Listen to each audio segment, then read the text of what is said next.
మహాదేవుడు గ్రహించిన తన మహాప్రేమను బట్టి, తన మహాకృపను బట్టి, తండ్రి అయిన దేవునికి కుమారుడైన క్రీస్తు యేసునందు హృదయపూర్వకమైన కృతజ్ఞతాస్తులు సమర్పిస్తూ నేటి దేవుని రాజ్య సువార్త సందేశములు అనే 3వ రోజు కార్యక్రమం చేసినటువంటి ప్రియ సహోదరి సహోదరులందరికీ కూడా ప్రత్యేకమైన వందనాలు శుభాలు తెలియజేస్తూ, మరి గడిచినటువంటి 2 దినాలలో దేవుని సంకల్పంలో మానవుడు, దేవుని సంకల్పంలో రక్షణ అనేటువంటి వాస్తవ సత్యాలను పరిశుద్ధ గ్రంథం నుండి మనం వింటూ వచ్చాం. మరి దేవుడు మనకిచ్చినటువంటి శ్రేష్టమైన సమయంలో మనమందరము కలిసి సంకల్పము అనంటే దేవుని ఉద్దేశంలో, దేవుని ఆలోచనలో, దేవుని నిర్ణయంలో, దేవుని తలంపులో, దేవుని ఊహలో అనేటువంటి చాలా రకాల పర్యాయ పదాలను లేఖనాలు జ్ఞాపకం చేస్తూ ఉంటుంది. అయితే దేవుని సంకల్పములో ఉన్నటువంటి సంఘము అనేటువంటిది చాలా ఉన్నతమైనటువంటిది, చాలా ప్రామాణికమైనటువంటిది అనే విషయాన్ని పరిశుద్ధ గ్రంథంలో ఉన్న లేఖనాలు స్పష్టంగా మనకు పరిచయం చేస్తుంటున్నాయి. అయితే సంఘము అనేటువంటి మాటని మనము ఆలోచించినప్పుడు అది రాళ్లతోనూ, బ్రిక్స్ తోనూ, ఇటుక రాళ్లతోనూ, ఐరన్ తోనూ, సిమెంట్ తో కట్టబడేటువంటి భౌతిక సంబంధమైన కట్టడము కాదనే విషయాన్ని మనము మనసును ఉంచుకొని మనం పాఠానికి ముందు వెళ్ళబోతుంటున్నాం.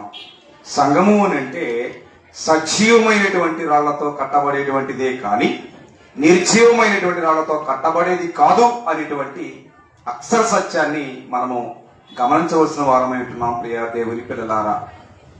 అయితే ఈ సంకల్పము అనేటువంటి ఆలోచనలో, అనగా దేవుని ఆలోచనలో ఉన్నటువంటి సంఘము అనేటువంటి విషయాన్ని లోకము కనుమరుగు చేస్తూ వచ్చింది. దేవుని మనసులో ఉన్నటువంటి ఉద్దేశాన్ని, సంఘాన్ని, చిత్తాన్ని, ఆలోచనలన్నింటినీ కూడా లోకము వాటిని ఇప్పటికప్పుడే కనుమరుగు చేస్తూ వచ్చింది. సో కనుమరుగు లోకం చేసిన గ్రంథములో ఉన్న లేఖనాలు వాటిని మరుగు చేయడం అసాధ్యమైన పని విషయాన్ని లేఖనాలు స్పష్టంగా మాట్లాడుతూ ఉంటాయి. అయితే లోకములో ఉన్న మానవులు చేసేటువంటి పరిణామాలు, పరిస్థితులు ఏంటంటే దేవుని తలంపు, దేవుని ఉద్దేశము, దేవుని నిర్ణయము, దేవుని ఆలోచనటువంటి విధానాలు ప్రజలకు నచ్చడం లేదు. ఏమండి, నచ్చడం లేదు గనక ఎవరి ఇష్టాలకు వారు, ఎవరి నిర్ణయాలకు వారు, ఎవరి కోరికల మేరకు వారు వారి వారి కార్యక్రమాలను నిర్వర్తిస్తుంటున్నారు. అయితే పరలోకమందున్న దేవుని తలంపు ఏంటో ఈ భూమి మీద ఉన్న మానవునికి అర్థం కాలేదు, కావటం లేదు, కాదు కూడా. సో గ్రంథాన్ని మనం గమనిస్తే యెషయా గ్రంథము 55వ అధ్యాయాన్ని మనం పరిశుద్ధ గ్రంథం నుంచి గమనించినట్లయితే యెషయా గ్రంథము 55వ అధ్యాయము 8వ వచన భాగంలో భక్తుడు మాట్లాడుతున్న మాటలు, అంటే యెషయా ప్రవక్త దేవుని మాట పలుకుతున్నారు. నా తలంపులు మీ తలంపుల వంటివి కావు, మీ త్రోవలు నా త్రోవల వంటివి కావు, ఇదే యెహోవా వాక్కు అనేటువంటి మాటను చెప్తుంది గ్రంథం. అంటే ఈ భూమి మీద ఉన్న మానవుని తలంపులు వేరు, దేవుని తలంపులు వేరు. మానవుని మార్గాలు వేరు, దేవుని మార్గాలు వేరు. అయితే ఈ భూమి మీద జీవించే ప్రతి మానవుని జీవితానికి కావాల్సింది మన మార్గాలు, మన ఉద్దేశాలు, మన నిర్ణయాలు, మన తలంపులు కావు అనేటువంటి విషయాన్ని ప్రతి క్రైస్తవులు గమనించవలసిన వారమై ఉంటున్నాం అన్ని సందర్భాలలో. కానీ గమనించే ఆలోచన చేయడం లేదు. కాబట్టి అలాంటి చిత్తాన్ని అనుసరించి మాత్రమే దేవుడు మనకి భూమి మీద జీవించేటువంటి ఆయుష్కాలము అనే తన కృపని మనకు అనుగ్రహించారు కనుక ఇవాళ ఆ అట్టి దేవుని చిత్త ప్రకారం ఈ లోకానికి వచ్చిన మనము దేవుణ్ణి, దేవుని చిత్తాన్ని, దేవుని ఇష్టాన్ని, దేవుని నిర్ణయాన్ని కాలరాసి పక్కకు త్రోసి మన ఇష్టాలని, మన ఆనందాన్ని, మన సంతోషాలను పుణికిపుచ్చుకొని వాటిని అనుసరించి మాత్రమే క్రైస్తవులుగా ఈ భూమి మీద ప్రయాణం చేస్తున్నామన్న విషయాన్ని లేఖనాలు మాట్లాడుతూ ఉంటున్నాయి. సో దేవుని తలంపులు అనేటువంటి మాటలు మన గ్రంథం గమనించినప్పుడు, లేదా దేవుని ఉద్దేశము లేదా దేవుని సంకల్పం అనే మాట మనం గమనించినప్పుడు, ఆ సంకల్పాన్ని లేదా ఆ ఉద్దేశాన్ని లేదా ఆ నిర్ణయాన్ని దేవుడు ఆకాశ గగనంలో దాచిపెట్టలేదు. దాచిపెట్టాడా? దేవుని మనసులో ఉన్న ప్రతి మాటని, ప్రతి సంగతిని ఎవరి ద్వారా దేవుని మనసులో ఉన్న ఆయన చిత్తాన్ని, ఉద్దేశాన్ని, నిర్ణయాన్ని, మర్మాన్ని దేవుడు ఆయన మర్మంగా దాచి పెట్టి ఉంచలేదు. దేవుని మనసులో ఉన్న ప్రతి మాటని, ప్రతి ఉద్దేశాన్ని, ప్రతి నిర్ణయాన్ని ఎవరి ద్వారా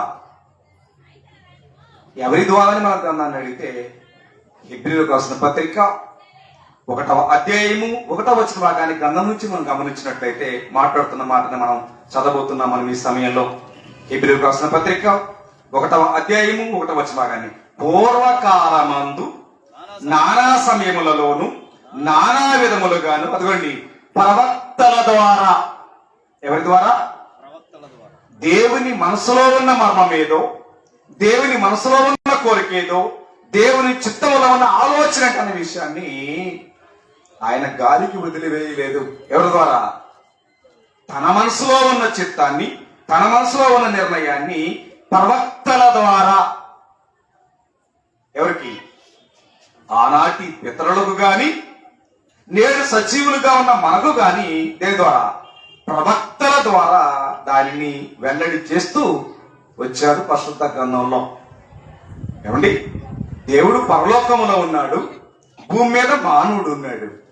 అయితే గ్రంథములో వ్రాయబడిన ప్రతి సంగతిని జనాలు ఆలోచించడం లేదు. కాబట్టి చెప్తుంది పేతురు రాసినటువంటి 2వ పత్రిక 1వ అధ్యాయము 20 వచనం చెప్తుంది, ఒకడు తన ఊహను బట్టి చెప్పుట వలన లేఖనములో ఏ ప్రవచనము పుట్టదని మొదట మనము గ్రహించుకునవలెను. ఎలయనగా ప్రవచనము ఎప్పుడును, అదిగోండి, మనిషిని ఇచ్చను బట్టి కలగలేదు గాని మనుష్యులు పరిశుద్ధాత్మ వలన పలికిరి అన్నాడు. అంటే అర్థం ఏంటంటే దైవావేశం వల్ల కలిగిన ప్రతి లేఖనము అన్నాడు. అంటే ఏ మానవుడికి నిర్ణయం కాదు. అంటే గ్రంథములో 66 పుస్తకాలు ఉంటే 66 పుస్తకాలని 40 మంది భక్తులు రాయగలిగారు. అది వాళ్ళ సొంత నిర్ణయాలతో కాదు, వాళ్ళ సొంత ఉద్దేశాలతో కాదు, వాళ్ళ సొంత కవిత్వం ఎక్కడా లేదది. దేవుని మనసులో ఉన్న శ్రేష్టమైనటువంటి సంగతులను మాత్రమే ప్రపంచానికి వాక్యం ద్వారా పరిచయం చేశారు గాని వారు వారి సాహిత్యాన్ని, వారి కవిత్వాన్ని మనకేమీ పరిచయం చేయాల. దేవుని చిత్తమేంటో, దేవుని జ్ఞానమేంటో, దేవుని ఆలోచన అనే విషయాలని దేవుడు ప్రవక్తల ద్వారా దేవుడు మనతో మాట్లాడుతూ వచ్చారే కానీ ఇక వేరే సంగతులు ఏమి మాట్లాడలేదు అనేటువంటి విషయాన్ని క్రైస్తవులమైన మనము గమనించవలసిన వారమైన దేవుని పిల్లలారా. అయితే ఈ రాత్రికాల సమయంలో మనం వినేటువంటి జ్ఞానాంశంలో దేవుని సంకల్పములో ఉన్న సంఘము అనేటువంటి ప్రస్తావనని మనం గ్రంథము నుంచి గమనిస్తే క్రీస్తు పూర్వము 760వ సంవత్సరంలోనే యెషయా ప్రవక్త ప్రవశించారు. ఏమండి, యెషయా ప్రవక్త క్రీస్తు పూర్వం 760 సంవత్సరంలో ప్రవశించారు. ఆ ప్రవచనం యొక్క తీరుతెన్నులు ఎలాగున్నాయో ఒకసారి యెషయా గ్రంథము 2వ అధ్యాయాన్ని మనం ఈ సమయంలో ఆలోచన చేయబోతున్నాం. ప్రియ దేవుని పిల్లలారా, యెషయా గ్రంథము 2వ అధ్యాయము, యెషయా గ్రంథము 2వ అధ్యాయము 2వ వచనం చదవబోతున్నాం. అంత్య దినములలో పర్వతముల పైన యెహోవా మందిర పర్వత శిఖరమును స్థిరపరచబడి కొండల కంటే ఎత్తుగా ఎత్తబడును. ప్రవాహము వచ్చినట్లు సమస్త అన్ని జనులు దానిలోనికి వచ్చెదరు.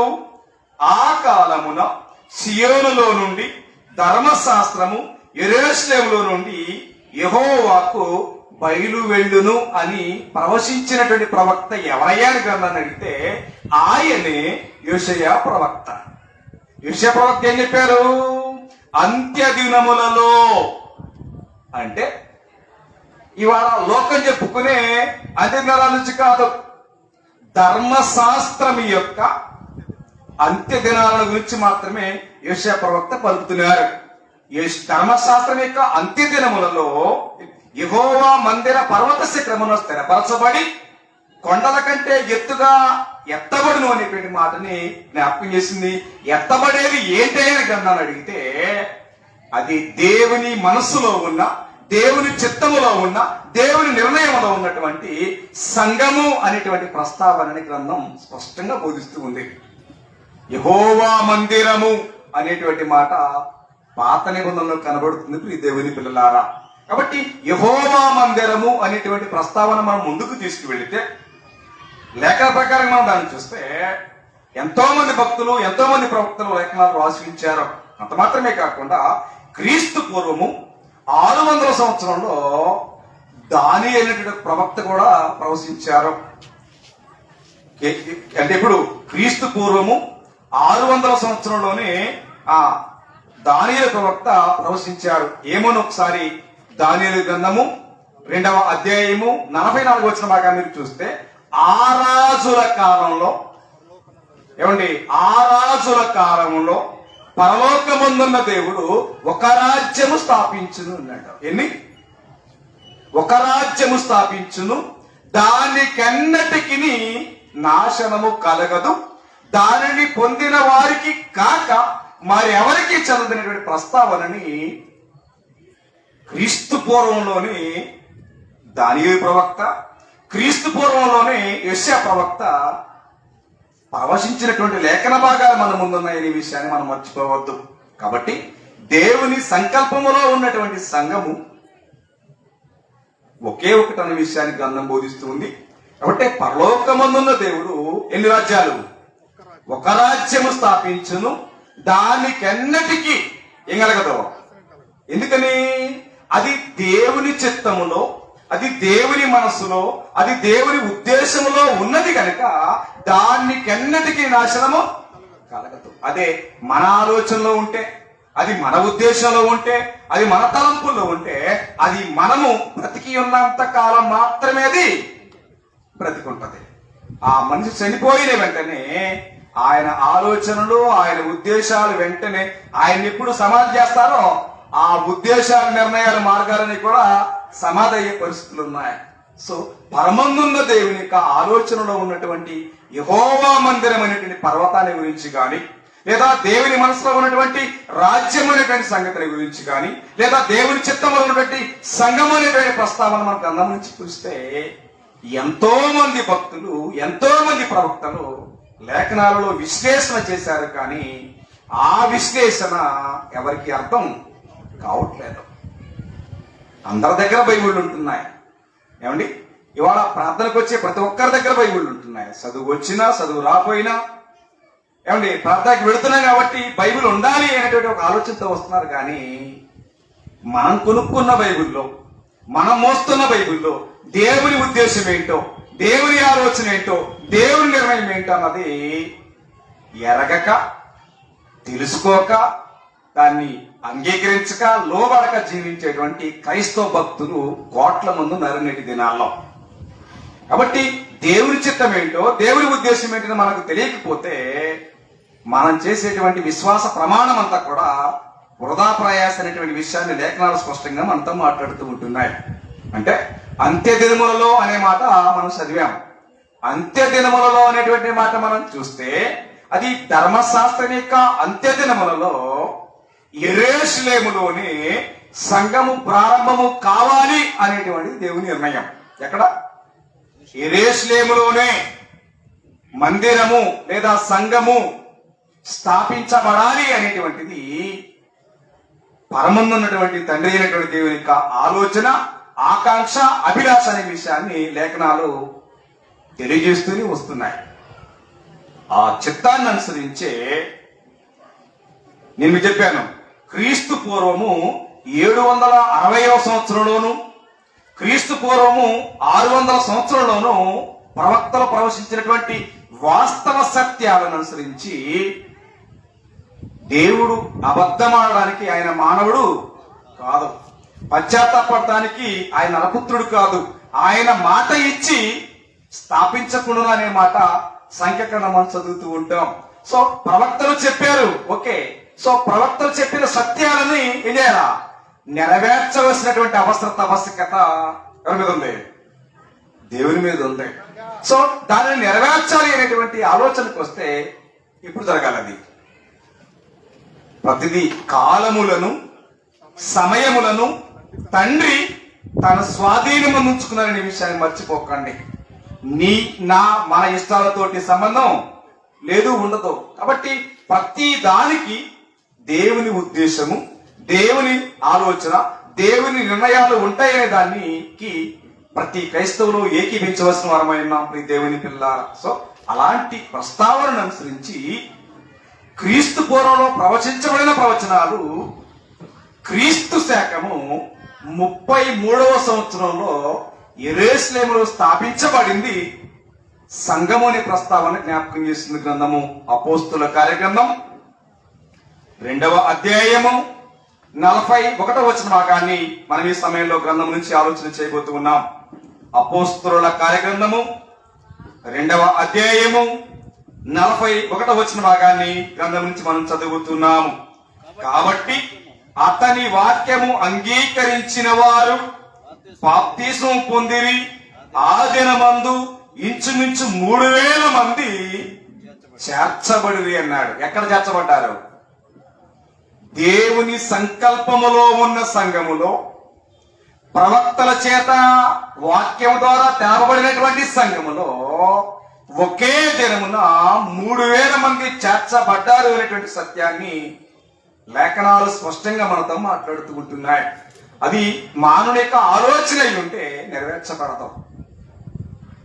క్రీస్తు శకము 700 క్రీస్తు పూర్వము 760 సంవత్సరానికి క్రీస్తు శకము 33వ సంవత్సరానికి ఎంత మధ్య గ్యాప్? అదే మీకు చెప్పాను. అదే ఒక మానవుని యొక్క నిర్ణయమే అయి ఉంటే, అది యోషియా ప్రవక్త లేదా యాబేలు ప్రవక్త లేదా దానియేలు ప్రవక్తల యొక్క సొంత నిర్ణయాలే అయి ఉంటే, అంత కాలము గడిచిన తర్వాత 33వ సంవత్సరంలో క్రీస్తు శాఖలో నెరవేర్చబడే ఛాన్స్ లేదు. ఎందుకంటే పిల్లల ఆలోచన అంటే తల్లిదండ్రుల యొక్క ఆలోచనలని, తల్లిదండ్రుల యొక్క కోరికలని పిల్లలే నెరవేర్చే పనులు లేదు ఇవాళ, అవునా కదా? ఒక జనరేషన్ కి అవకాశం లేదు. కానీ కొన్ని వందల సంవత్సరాల తర్వాత దేవుని సంకల్పములో ఉన్న సంఘాన్ని అపోస్తలుల ద్వారా యెరూషలేము పట్టణంలో స్థాపించడం అనేటువంటి మాట అద్భుతమైన అపూర్వమైన సంగతి అనే విషయాన్ని లేఖనాలు బోధిస్తూ ఉన్న జనాలకు అదేం అర్థం కావట్లేదు. కాబట్టి దేవుని సంకల్పములో, దేవుని మనస్సులో, దేవుని ఉద్దేశంలో ఉన్నటువంటి సంఘము ఒకే ఒక్కటి అన్నాడు. అందుకోసం చదివాం దానియేలు కింద 2:44 పరలోకమందున్న దేవుడు ఒక రాజ్యము స్థాపించును అన్నాడు. ఒకే రాజ్యం అంటే అర్థం ఏంటి? రెండవ దానికి అవకాశమే లేనటువంటి పరిస్థితి. ఒక రాజ్యము స్థాపించును, దానికెన్నటికి నాశనం కలగదు అనే మాటని ప్రవక్తలు విశ్లేషణ చేసినటువంటి ప్రస్తావనని మనం లేఖన భాగాల్లో చదువుతున్నాం దేవుని పిల్లలారా. సో అలాగుననే యెరూషలేములో క్రీస్తు శకము 33వ సంవత్సరంలో స్థాపించబడింది సంఘము. సో క్రీస్తు శకం 33 నుండి 606 వరకు ఎక్కడా కూడా డినామినేషన్ లేదా మత శాఖ అనేటువంటి పుట్టగొడుగులు ఎక్కడ పుట్టలేదు. అర్థమైందా? 606 ఎక్కడ? క్రీస్తు శకం 33లో స్టార్ట్ అయినటువంటి క్రీస్తు ప్రభు సంఘము 666 వరకు కూడా ఎక్కడ ఎలాంటి మత శాఖ, ఎలాంటి పుట్టగొడుగు అనేది మొలవలేదు. సో కాలక్రమంలో ఆ ఆలోచనలు, ఆ నిర్ణయాలు అన్నీ కూడా దైవ సంబంధమైనవిగా ఉన్నవి. వీటన్నిటి ద్వారా దేవునికి మహిమ వెళుతుంది కనుక సర్వలోకాన్ని సర్వలోకాన్ని మోసపుచ్చేటువంటి పని ఎవరి?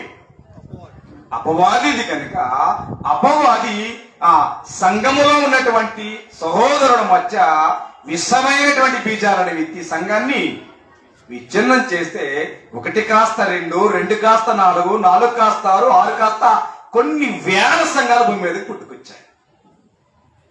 కానీ లేఖనములో ఏ ఆధారము లేనటువంటి సంఘాలు భూమి మీద కొన్ని కోట్లు ఉన్నాయి.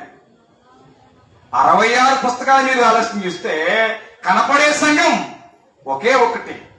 బైబిల్లో లేనివి కొన్ని కోట్లు. అయినా లోకములో ఉన్న వాటిని మనం నమ్ముతున్నాం కానీ గ్రంథములో వ్రాయబడిన ప్రవక్తల చేత పలకబడినటువంటి దేవుని ఇష్టానికి, దేవుని ఆలోచనకి, దేవుని కోరికకి మనం అవకాశం ఇవ్వటం లేదు. అంటే మనుషులు నమ్మినట్టుగా, మనుషులు అబద్ధపాట్లు నమ్మినట్టుగా మనం ఇవాళ దేవుని చిత్తములో ఉన్న సంఘాన్ని, మనం మోసేటువంటి గ్రంథంలో ఉన్న లేఖన భాగాలు నమ్మనటువంటి దయనీయమైన పరిస్థితుల్లో క్రైస్తవం ఉంది అంటే చాలా విచారకరమైన సంగతి. ప్రియ దేవుని పిల్లలారా, గ్రంథాన్ని మనం గమనించినప్పుడు సో క్రీస్తు శకము 33వ సంవత్సరంలో సంఘము స్థాపించబడింది అని నేను మీకు చెప్పాను. సో స్థాపించబడినటువంటి సంఘానికి ఏం కావాలి? ఏదైనా ఒక కట్టడం కట్టబడాలి అంటే దానికి కావాల్సిందేంటి? ఖచ్చితంగా ఫౌండేషన్, అని పునాది అంటారు. సో ఆ పునాదిని గురించి యెషయా ప్రవక్త ఏం ప్రవచించారో ఒకసారి యెషయా గ్రంథము 28వ అధ్యాయము 16వ వచన భాగాన్ని చదవబోతున్నాం మనం ఈ సమయంలో. యెషయా గ్రంథము 28వ అధ్యాయము 16వ వచన భాగాన్ని మనం ఈ సమయంలో చదవబోతూ ఉన్నాం. యెషయా గ్రంథము 28వ అధ్యాయము 16వ వచన భాగాన్ని. ప్రభువగు యెహోవా ఇలాగు సెలవిచ్చుచున్నాడు, సియోనులో పునాదిగా రాతిని వేసిన వాడను నేనే, అది పరిశోధింపబడిన రాయి, అమూల్యమైన తలరాయి, బహు స్థిరమైన పునాది అయిన మూలరాయిగా ఉన్నది, విశ్వసించువాడు కలవరపడడు అన్నాడు. ఆ అమూల్యమైన రాయి ఎవరు? ఏమండి, ఆ అమూల్యమైన రాయి ఎవరు? ఎవరిని గ్రంథం చూపిస్తుంది? లోకాన్ని చూపిస్తున్నా, లోకములో ఉన్న మనుషులను చూపిస్తున్నా, లేదా లోకాన్ని పరిపాలన చేస్తున్న అపవాదం చూపిస్తున్నానంటే వారిని ఎవరిని చూపించట్లా. ఆ మూలకు తలరాయి ఎవరయ్యా అని మన గ్రంథాన్ని అడిగితే ఇక్కడ యెషయా ప్రవక్త ద్వారా తెలబడినటువంటి వాస్తవ సత్యాన్ని పేతురు పరిశీలన చేస్తున్నాడు. ఒకసారి పేతురు రాసిన మొదటి పత్రిక 2వ అధ్యాయం మీరు గమనించినట్లయితే పేతురు ఆ వాస్తవాన్ని పరిశీలన చేస్తుంటున్నారు. పేతురు రాసినటువంటి మొదటి పత్రిక 2వ అధ్యాయము, పేతురు రాసినటువంటి మొదటి పత్రిక 2వ అధ్యాయము 6వ వచన భాగాన్ని. ఏలయనగా ఇదిగో నేను ముఖ్యమును ఏర్పరచబడినది అమూల్యమునకు మూలరాతిని సియోనులో స్థాపించుచున్నాను. ఆయనని విశ్వాసముంచువాడు ఏమాత్రము సిగ్గుపడడు అనుమాట లేఖనములయందు వ్రాయబడి ఉన్నది. విశ్వసించుతున్న మీకు ఆయన అమూల్యమైన వాడు. విశ్వసింపని వారికైతే ఇల్లు కట్టువారు ఏ రాత్రి నిషేధింతురో అదే మూలకు తలరాయి ఆయను, అడ్డుబండయు ఆయను అనే మాట చెప్తుంది గ్రంథం. సో ఆ తలరాయి ఎవరయ్యా అని గ్రంథాన్ని అడిగితే ఆయనే ఎవరైనా యేసు క్రీస్తు. సో గ్రంథంలో 66 పుస్తకాల్లో దేవుడు చిత్తములో, దేవుని మనసులో ఎన్ని వాగ్దానాలైతే గ్రంథం పరిచయం చేస్తుందో, ఎన్ని వాగ్దానాలైతే లేఖనాలు మనకు పరిచయం చేస్తూ ఉన్నాయో అన్ని వాగ్దానాలన్నిటి కూడా ఎవరి చుట్టూ? యేసుక్రీస్తు చుట్టూ తిరుగుతూ ఉంటాయి తప్ప క్రీస్తు లేకుండా ఏ వాగ్దానం గాని, ఏ మాట గాని, ఏ ఆలోచన గాని, ఏ నిర్ణయం గాని సంపూర్ణమయ్యే అవకాశమే లేదు అనే భావాన్ని గ్రంథం బోధిస్తుంది. ప్రియ దేవుని పిల్లలారా, గ్రంథాన్ని గమనిస్తూ ఉన్నప్పుడు సో ఆ సంఘము స్థాపించబడాలి అంటే దానికి పునాది చాలా ప్రాముఖ్యమైంది అన్నాడు. సో ఆ పునాది ఎవరయ్యారు గ్రంథాన్ని అడిగితే ఆ పునాది ఎవరంట? యేసు క్రీస్తే అన్నమాట పౌలు మాట్లాడుతున్నాడు. కొరింథీయులకు రాసినటువంటి మొదటి పత్రిక 3వ అధ్యాయము 11వ వచనం దాకా చదవబోతున్నాం మనం ఈ సమయంలో. కొరింథీయులకు రాసినటువంటి మొదటి పత్రిక 3వ అధ్యాయము 11వ వచనం భాగాన్ని. వేయబడినది తప్ప మరి ఒక పునాది ఎవడనూ వేయనేరుడు, ఈ పునాది యేసు క్రీస్తే. చూడండి, ఎవరంట? నేను చెప్పానా లేదా లోకంలో ఏమని చెప్పారంటే ఎవరో చెప్పలా. దేవుని మనసులో ఉన్న చిత్తాన్ని, దేవుని మనసులో ఉన్న నిర్ణయాన్ని దేవుడు తన భక్తుల ద్వారా, ప్రవక్తల ద్వారా మనకందరికీ అర్థమవు రీతిగా లేఖనాల్లో కూర్చారు. ఆ వేయబడినది తప్ప మరొక పునాది ఎవడో వేయలేరడు. ఆ పునాది ఎవరట? యేసు క్రీస్తే అని చెప్పాడు గ్రంథంలో. సో దేనికి పునాది? 10 స్టేర్ల బిల్డింగ్ పునాది కాదది. దేవుని సంకల్పములో ఉన్న సంఘానికి పునాది క్రీస్తేనన్న ప్రస్తావనని గ్రంథం పరిచయం చేస్తుంది. గ్రంథాన్ని మనం గమనించినప్పుడు సో ఆ సంఘము అనేటువంటి దానికి పునాది ఎవరంట?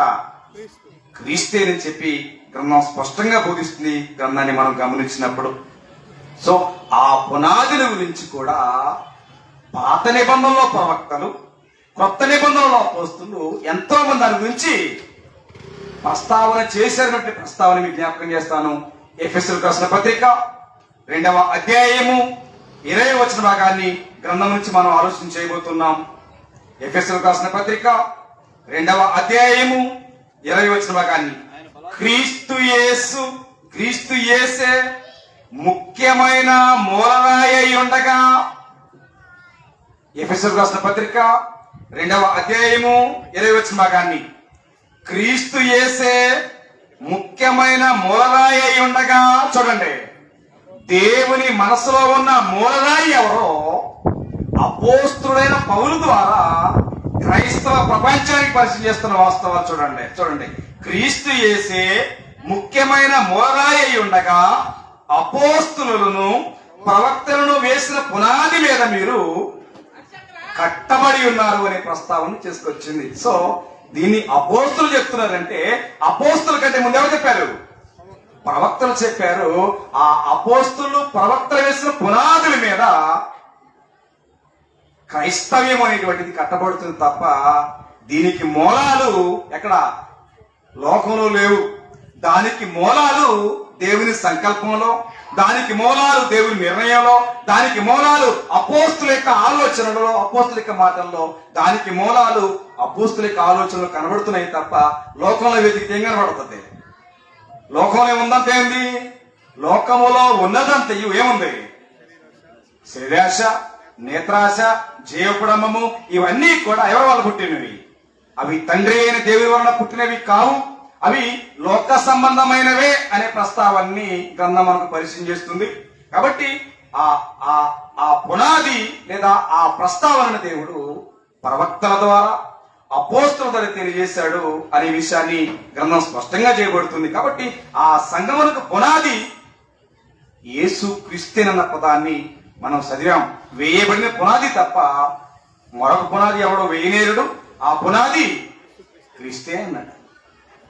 పునాదే కాదు, పునాది గురించే కాదు మనం ఆలోచించాల్సింది, దానిని సంపాదించడానికి ఎవరు ఏ విలువైనటువంటి పెట్టగలిగారు, ఏ విలువైనటువంటి దాన్ని పెట్టగలిగారు. లోకంలో ఎంతో మంది పేర్లు పెట్టుకొని దర్జాగా ఆనందిస్తున్నారు. లోకంలో ఎంతో మంది వాళ్ళ పేర్లు పెట్టుకొని వాళ్ళ ఇన్ఫ్లుయెన్స్, లోకంలో వాళ్ళ గొప్పతనాన్ని, మాకు వందల వేల సంఘాలు ఉన్నాయని వాళ్ళ గొప్పతనాన్ని లోకానికి వారు పరిచయం చేసుకుంటున్నారు. కానీ మన కొరకు ప్రాణం పెట్టి, మన కొరకు తన పవిత్రమైన రక్తాన్ని కార్చి అంత త్యాగం చేసినటువంటి యేసు ప్రభువుని జ్ఞాపకం చేసుకునే సమాజం ఇవాళ కనిపించిన పరిస్థితి. చూడండి ఒకసారి అపోస్తుల కార్యగ్రంథం 20వ అధ్యాయము 28వ వచన భాగాన్ని గ్రంథం నుంచి మనం గమనించినట్లయితే, అపోస్తుల కార్యగ్రంథం 20వ అధ్యాయము 28వ వచన భాగాన్ని గ్రంథం నుంచి మనం ఆలోచన చేయబోతున్నాం. అపోస్తుల కార్యగ్రంథం 20వ అధ్యాయము 28వ వచన భాగాన్ని దేవుడు తన స్వరక్తమిచ్చి సంపాదించిన తన సంఘము అన్నాడు. తన అనే మాటకు అర్థం ఏంటంటే వ్యక్తిగతమైంది, ఇండివిజువల్. అది వ్యక్తిగతమైంది, అది ఏకవచనాన్ని సూచిస్తుంది తప్ప క్రీస్తుకి అనేకమైన సంఘాలు లేవు. క్రీస్తుకున్నది ఒకే ఒక సంఘం. ప్రపంచంలో భూమి మీద క్రీస్తుకున్నది ఒకే ఒక సంఘం. క్రీస్తుకి భూమి మీద అనేకమైన సంఘాలు లేవు. కాబట్టే ప్రభువు తన స్వరక్తం ఇచ్చి సంపాదించిన తన సంఘము అనే ప్రస్తావన జ్ఞాపకం చేస్తుంది. తన అంటే వ్యక్తిగతమైనటువంటిది, తన సొంతది. దాని కొరకు ప్రాణం ఎవరు పెట్టారు? లోకంలో గొప్ప మహనీయులుగా పేరు ప్రఖ్యాతలుగా వచ్చిన భక్తులు ప్రపంచంలో కోట్ల మంది ఉండొచ్చు. కానీ ఎవరి సంఘాన్ని కట్టడానికి ఎవరు ప్రాణం పెట్టారు? ఎవరు పెట్టారా? ఎవరు ప్రాణం పెట్టలేదు. నిజంగా మాట చెప్పాలంటే వారి వారి సంఘాలలో ఎవరికైనా బ్లడ్ అవసరమైతే కనీసం ఒక యూనిట్ బ్లడ్ కూడా ఇవ్వలేరు. కానీ చివరి రక్తం బొట్టు వరకు కాచి తన అమూల్యమైన ప్రాణాన్ని మన కొరకు ప్రాణంగా పెడితే అది ఎవరికి అర్థమవుతుందా? అర్థం అవట్లా. కాబట్టి అన్నాడు ప్రభు తన స్వరక్తం ఇచ్చి, తన స్వరక్తం ఇచ్చే అర్థం ఏంటంటే ప్రాణమునకు ఆధారం ఏంటండి? రక్తమే ప్రాణమునకు ఆధారము అనే విషయాన్ని మర్చిపోకండి. అది లేవికాండం చెప్పబడింది. ఎందుకంటే ఆనాడు ధర్మశాస్త్రం ప్రజలు గాని కొత్త నిబంధనలు క్రైస్తవులు గాని ఎప్పుడు కూడా ఏ సందర్భాల్లో రక్తమును తినకూడదు. ఎందుకని? రక్తమునకు ప్రాణము, అదే ప్రాణానికి ఆధారం రక్తమే కనుక రక్తమును తినకూడదని ప్రస్తావన జ్ఞాపకం చేస్తుంది. కనుక తన పవిత్రమైనటువంటి రక్తాన్ని, ప్రాణాన్ని ఎవరి కోసం? సంఘము కొరకు తాను చివరి హృదయపు బొట్టు వరకు కూడా కార్చేరినటువంటి సత్యాన్ని జ్ఞాపకాలు చేస్తుంటున్నాయి. కాబట్టి అన్నాడు ప్రభువు తన స్వరక్తం ఇచ్చి సంపాదించిన తన సంఘము అన్నాడు. తన సంఘములు అనలేదు. సో లోకంలో మనం చెప్తాం అది తల్లి సంఘం, ఇది పిల్ల సంఘం, అది గోంగూర సంఘం అని చెప్తూ ఉంటాం. బైబుల్లో లేనటువంటి సంఘాలకి దేవుడికి సంబంధమే లేదు. ఎందుకనంటే బైబిల్ మనం కొన్నాం. ఆ బైబిల్ చూడండి, బైబిల్లో ఉందా? బైబిల్లో ఉంటే అది దైవ సంబంధమైంది, అది దేవుని మనసులో ఉంది. బైబిల్లో లేదా అది కేవలం లోక సంబంధమైంది. అది మనుషుల యొక్క మనసులో నుంచి ఉద్భవించినటువంటి అబద్ధం అనే విషయాన్ని మనం గమనించాల్సిన అవసరం ఉంది. కానీ గమనించడం లేదు. అన్నీ ఒకటే కదండి. అన్నీ ఒకటి ఎప్పుడు కావు. అన్నీ ఒకటైతే దేవుని సంకల్పము క్వైట్ రాంగ్. దేవుని సంకల్పము 100% నిజమే అయితే లోకంలో కనబడుతున్నాయన్నీ అబద్ధాలని, అసత్యాలని విషయాన్ని క్రైస్తవులు మేము గమనించవలసిన వారమైంటున్నాం. కానీ అలాంటి జ్ఞానం, అలాంటి విచక్షణ, అలాంటి వివేచన నేడు ప్రార్థనకు వెళుతున్న భక్తులకి నిజంగా లేదని చెప్పొచ్చు. ప్రియ దేవుని పిల్లలారా, గ్రంథాన్ని మనం గమనించినప్పుడు. కాబట్టి ఎవరు సంపాదించారు అంటే తన ప్రాణాన్ని పెట్టి ఆయన సంపాదించుకున్నాడు. ఎవరు సంపాదించుకున్నారు? క్రీస్తు సంపాదించుకున్నాడు. సో ఎవరైనా ఇక్కడ ఎవరైనా సరే ఉన్నాం, మీరు ఎవరైనా ఎక్కడైనా ఒక 50 గజాలో, ఒక 100 గజాలో మీరు ఎవరైనా స్థలం కొనుక్కుంటే ఆ స్థలాన్ని మీరు ఎవరి పేరు మీద రిజిస్ట్రేషన్ చేస్తారా? చేయగలిగేటువంటి సామర్థ్యం ఉన్నవారు చెప్పగలరా? చేస్తారా? ఎవ్వరు చేయరు. ఎందుకని? ఎందుకు చేస్తారండి? చేయరు. ఎందుకని? దైవ సంబంధమైన ఆలోచన అయితే ఒకలాగా, లోక సంబంధమైన ఆలోచన అయితే ఒకలాగా చేస్తూ ఉంటారు. కాబట్టి మనమైతే మనం విలువ పెట్టి కొన్నాం కాబట్టి కనీసం 1 గజం స్థలం కూడా మన పేరు కాకుండా ఎవరి పేరు రిజిస్ట్రేషన్ చెయ్యం. చేస్తామా? చెయ్యం.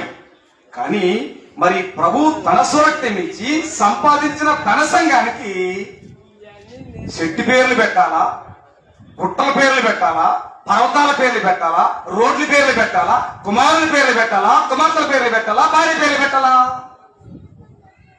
ఎవరి పేర్లు పెట్టడానికి నువ్వు సాహసం చేస్తున్నావు? పరిశుద్ధ గ్రంథంలో దేవుని చిత్తాన్ని, దేవుని ఇష్టాన్ని, దేవుని అనాది కాలం సంకల్పం, సంఘం అనేటువంటి సత్యాన్ని విడిచిపెట్టి ఎంత ధైర్యంగా నీవు నీ సొంత పేర్లకు తెరతీస్తున్నావనంటే దేవుడంటే భయం గాని, భక్తి గాని, వినయం గాని, విధేయత నీకు లేవు. ప్రత్యక్షంగా పరోక్షంగా ఎవరైతే క్రీస్తు సంఘం కాక సంఘాల పేర్లు కట్టి ఈ భూమి మీద క్రైస్తవం చలమనుతున్నారో అలాంటి వారే దేవునికి విరోధులని, వారే దేవుని మీద తిరుగుబాటుదరని విషయాన్ని మర్చిపోకండి. అంటే దేవుని మీద, దేవుని వాక్యం మీద తిరుగుబాటు చేసేవారెవరో దేవుని చిత్తాన్ని నమ్మని, వినని, అనుసరించిన నామకార్థ క్రైస్తవ్యం అంతా దేవుని మీద ఏం చేస్తుంది? తిరుగుబాటు చేస్తున్నట్ట. అంటే గ్రంథం కొన్నావు కానీ ఆ గ్రంథములో ఉన్న వాక్యాన్ని నమ్మలేని, విశ్వసించలేని, అనుసరించలేనటువంటి దయనీయమైన స్థితిలో ఉన్నావు అంటే నువ్వు కానీ నేను కానీ ప్రపంచం మరి ఎవరు కానీ చేసేది తిరుగుబాటు కాకపోతే ఏం చెప్పండి? తిరుగుబాటు కదా? ఖచ్చితంగా 100% తిరుగుబాటు అనేటువంటి విషయాన్ని లేఖనాలు బోధిస్తుంటున్నాయి దేవుని పిల్లలారా. అయితే క్రైస్తవ ప్రపంచంలో ఆ సంగమం అనే ప్రస్తావనని అందరికీ కామన్. ఎప్పుడు కామనది? కేవలము వివాహ సంబంధమైన కార్యక్రమాలలో మాత్రమే చదవడానికి ఒక వాడుక, ఒక వేడుక అయింది ఎఫెసీ పత్రిక. కానీ అక్కడ పౌలు మాట్లాడుతున్న సందర్భాన్ని మనం ఒకసారి గమనిస్తే ఎఫెసీయులకు రాసిన పత్రిక 5వ అధ్యాయము 22వ వచనం చదవబోతున్నాం మనం ఈ సమయంలో. ఎఫెసీయులకు రాసిన పత్రిక 5వ అధ్యాయము 23వ వచనం చూడండి. క్రీస్తు సంఘమునకు శిరస్సయ్యున్నలాగున పురుషుడు భార్యకు శిరస్సై ఉన్నాడు అని మాట చెప్తుంది. అంటే శిరస్సు దేనికి శిరస్సు? క్రీస్తు సంఘమునకు శిరస్సు క్రీస్తు అని చెప్పింది. సో తలలో మార్చి, బాడీలు మార్చి మనం భూమి మీద అనేకమైనటువంటి ఆలోచనలు చేస్తూ ఉంటున్నాం. క్రీస్తు సంఘమునకు శిరస్సై ఉన్నలాగున అనే మాట చెప్పింది. ఎక్కడ చూద్దాం ఈ పదం అంటే కేవలం వివాహ సంబంధమైన కార్యక్రమాలని అట్లా చదివి ఇట్లా వదిలేస్తాం. కానీ దిస్ ఇస్ గ్రేట్ మిస్టరీ అనే విషయానికి చెప్తుంది. ఒకసారి 5వ అధ్యాయం చూడండి, 32వ వచనం. ఎఫెసీ పత్రిక 5వ అధ్యాయము 32వ వచనం చూడండి. ఈ మర్మము గొప్పది అన్నాడండి. చూసారా? గొప్ప మర్మం అన్నాడు. ఈ మర్మము గొప్పది అయితే చూడండి, నేను క్రీస్తును గూర్చి సంఘమును గూర్చి చెప్తున్నాడు. అది వివాహాల కొరకు నిర్ణయించబడినటువంటి లేఖన భాగం కాదు. కానీ నేటి క్రైస్తవీయ ప్రపంచము దాన్ని బాహ్య రూపంగా వాడుతున్నారు, కానీ ఆత్మీయంగా దానికి దూరంగా ఉన్న ప్రపంచం అనే విషయాన్ని మర్చిపోకండి. కాబట్టి క్రీస్తు సంఘమునకు శిరస్సయ్యున్నలాగున అనే మాటలు మాట్లాడుతూ నేను క్రీస్తుని గురించి సంఘముని గురించి చెప్తున్నా. అంటే క్రీస్తుకి సంఘానికి ఉన్న అవినాభావ సంబంధం ఎట్లాంటిది అంటే భార్యాభర్తల సంబంధం అనే భావాన్ని జ్ఞాపకం చేస్తుంది. సో క్రీస్తు క్రీస్తు వరుడైతే సంఘము వధువు అనే భావాన్ని జ్ఞాపకం చేస్తుంది. ఆ భావాన్ని ప్రపంచానికి పరిచయం చేయడానికి దేవుడు ఆ ప్రస్తావన చేస్తే అది కేవలము తాళిబొట్టు కట్టి పెళ్లి చేసిన సందర్భాలకు మాత్రమే ఒక వేడుక అయింది, వాడుక అయింది. కానీ అది అసలు ఆ ప్రస్తావన కాదు. అక్కడ దేవుని సంకల్పములో ఉన్న సంఘము, దేవుని సంకల్పములో ఉన్న సంఘానికి వరుడు క్రీస్తుకి ప్రదానం చేయబడుతున్న సందర్భాన్ని గురించి, ఉద్దేశం గురించి లేఖలు రాస్తే అది కేవలము వివాహ సంబంధాన్ని కార్యక్రమాలకే వాడేసి దాన్ని ముగింపు వేస్తున్నటువంటి పరిస్థితి దేవుని పిల్లలారా. అయితే ఈ మర్మము చాలా గొప్పది అనేటువంటి భావాన్ని జ్ఞాపకం చేస్తుంది. ఆ సంఘమునకు శిరస్సుగా ఎవరు నియమించారు? తల్లి అయిన మరి నియమించిందా? తండ్రి అయిన యోసేపు నియమించాడా? లేదా అపోస్తులు నియమించారని గ్రంథాన్ని అడిగితే ఆ సంఘమునకు శిరస్సుగా నియమించింది ఎవరు నియమించారు? ఆ నియామకాన్ని క్రైస్తవ ప్రపంచమంతా ఏం చేస్తుంది? ఒక్కసారి గ్రంథాన్ని మనం గమనిస్తే ఎఫెసీయులకు రాసిన పత్రిక 1వ అధ్యాయము 22వ వచన భాగాన్ని, ఎఫెసీయులకు రాసిన పత్రిక 1వ అధ్యాయము 22వ వచన భాగాన్ని, మరియు సమస్తమును ఆయన పాదముల క్రింద ఉంచి సమస్తముపైనే ఆయనను సంఘమునకు శిరస్సుగా నియమించనున్నాడు. ఎవరు నియమించారేంటి? రాష్ట్రపతి నియమించాడా? గవర్నర్ నియమించాడా? సీఎం నియమించాడంటే ఈ నియామకం అనేటువంటిది భౌతిక సంబంధమైన ఆలోచనలో లేనటువంటిది. ఈ నియామకం అనేటువంటిది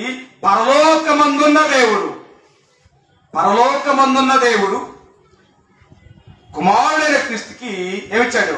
సంఘమునకు శిరస్సుగా నియమించాడు. ఆ దేవుడు నియమించిన నియామకాన్ని క్రైస్తవులు ఏం చేస్తున్నారు? బాయ్కాట్ చేసి, వ్యతిరేకించి, తిరుగుబాటు చేసి మాకు ఈ శిరస్సు వద్దే వద్దు, ఏమండి మాకు ఈ శిరస్సు వద్దే వద్దు, మేము కొండ పేరు పెట్టుకుంటాం, గుట్ట పేరు పెట్టుకుంటాం, శక్తి పేరు పెట్టుకుంటాం, పెట్ట పేరు పెట్టుకుంటాం అని చెప్పుకొని కాలయాపన చేస్తున్నటువంటి క్రైస్తవ ప్రపంచం నేటి దినాల్లో ఉంటున్నది. కాబట్టి ఇక్కడ మాట్లాడుతున్నాడు, సంఘమునకు శిరస్సుగా నియమించింది అపోస్తులు కాదు, సంఘానికి శిరస్సుగా నియమించింది తల్లి అయిన మరియగా చెప్పాను. ఆ సంఘానికి శిరస్సుగా నియమించింది ఎవరంట? పరమందున్న దేవుడు అనేటువంటి విషయాన్ని జ్ఞాపకం చేస్తుంది. కారణం ఏంటంటే జగత్తుకు పునాదులు వేయబడక మునిపే దేవుని సంకల్పంలో ఎవరు చూశారు? సంఘాన్ని చూశారు దేవుడు. సంఘము ద్వారా మాత్రమే దేవునికి మహిమ కావాలని దేవుడు కోరుతున్నాడు తప్ప లోక సంబంధమైనటువంటి దేవుని చిత్తానికి వ్యతిరేకమైన వాటి ద్వారా దేవునికి మహిమ రావాలని ఎక్కడ ఆయన ఆలోచన చేయడం లేదు. ఎందుకంటే దుష్టుల సంఘము అనేది ఆయనకు అసహ్యమైంది. ఆయనకు కావాల్సింది ఏంటంటే ఆ ప్రస్తావనని పాత నిబంధనలు దేవుడు చెప్పగలిగాడు. ఎవరి ద్వారా? దావీదు భక్తుల ద్వారా. 1వ కీర్తన భాగంలో మాట్లాడతాడు, నీతిమంతుల సభ అన్నాడు. 1వ కీర్తనలోనే ఇక్కడ నీతిమంతుల సభ అన్నాడే. ఆ పాత నిబంధనలో పలకబడినటువంటి దావీదు యొక్క మనసులో ఉన్న మాట మీరు చూస్తే ఆ నీతిమంతుల సభే నేడు కొత్త నిబంధన చట్టములో ఉన్న క్రీస్తు ప్రభు వారి యొక్క సంఘమనే భావాన్ని గ్రంథాలు, లేఖనాలు రుజువు చేస్తూ ఉన్నాయి. అయినా నమ్మని, వినని, అంగీకరించినటువంటి దయనీయమైన క్రైస్తవ్యం ప్రపంచంలో ఆకాశానికంటే అంత ఉపయోగం లేకుండా. కాబట్టి గ్రంథాన్ని మనం గమనించినప్పుడు క్రీస్తు దేవుని యొక్క మనసులో ఉన్నటువంటి సంఘానికి శిరస్సుగా ఎవరు నియమించాడు? తండ్రి అయిన దేవుడు క్రీస్తుని శిరస్సుగా నియమిస్తే ఆ శిరస్సును పక్కన పెట్టి భార్యల శిరస్సులు, భర్తల శిరస్సులు, కుమారుల శిరస్సులు, కుమార్తెల శిరస్సులు, గుట్టల పేర్లు, పుట్టల పేర్లు పెట్టుకుంటూ నామకార్థ క్రైస్తవ్యంగా దేవుని మీద తిరుగుబాటు చేసినటువంటి కొన్ని వేల క్రైస్తవ మతశాఖ సంఘాలు.